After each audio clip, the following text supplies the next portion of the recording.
ယုံကြည်မှုအပြည့်ရှိလာတဲ့ခုလောက်မယ်ဆိုရင်သူဆုံးဖြတ်ချက်ခိုင်မာတဲ့ပုံစိတ်သက်ပိုင်းလွယ်လွယ်မှုရှိတဲ့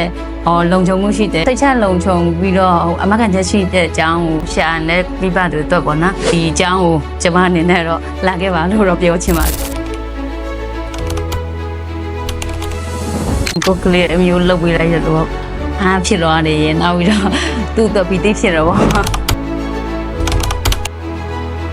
ညီမတရားအရင်တွေ့တာသူ line မှာတွေ့တော့သူပြောပြလိုက်တော့အရင်စုံစမ်းကြည့်တော့နည်းနည်းခိုင်မာမှုပြည့်စုံမှုရှိမှထင်လို့အားကြောင့်စမ်းမမရင်အပ်လိုက်တာ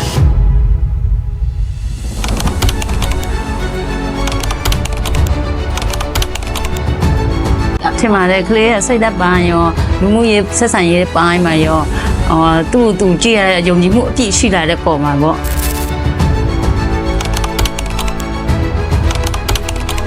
ပညာရေးနဲ့ပညာရေးပိုင်းစနစ်ကိုသဘောကျတယ်ဟုတ်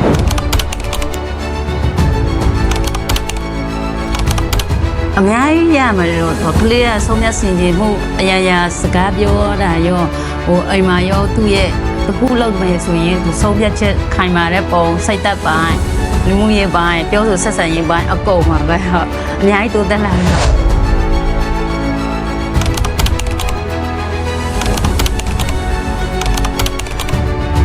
စိတ်ချလုံခြုံပြီးတော့အမကန်ချက်ရှိတဲ့အကြောင်းကိုရှာနေကိုကလေးကိုအမထားချင်တဲ့ယုံကြည်မှုရှိတဲ့အကြောင်းကိုရှာနေပြပတွေအတွက်ပေါ့နော်ဒီအကြောင်းကိုကျွန်မအနေနဲ့တော့လာခဲ့ပါလို့တော့ပြောချင်ပါတယ်ဟုတ်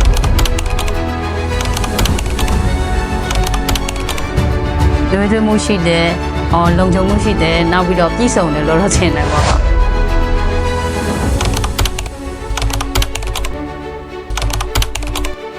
ပတ်ဖို့မို့တော့အများကြီးဖြစ်တာပေါ့ကလေးတွေအပြိုင်ဆိုင်မှုရှိလာမယ်သူဟိုစူးစမ်းခြင်းစိတ်ဖြစ်လာမယ်အချင်းချင်းအားကြတဲ့စိတ်တွေနဲ့စိတ်သက်ပိုင်းအကုန်သူတို့အတွက်နောက်နှစ်တွေစူးစမ်းဖို့စိတ်သက်ပိုင်းတွေအားအများကြီးကောင်းမွန်တယ်လို့ထင်တယ်ဟုတ်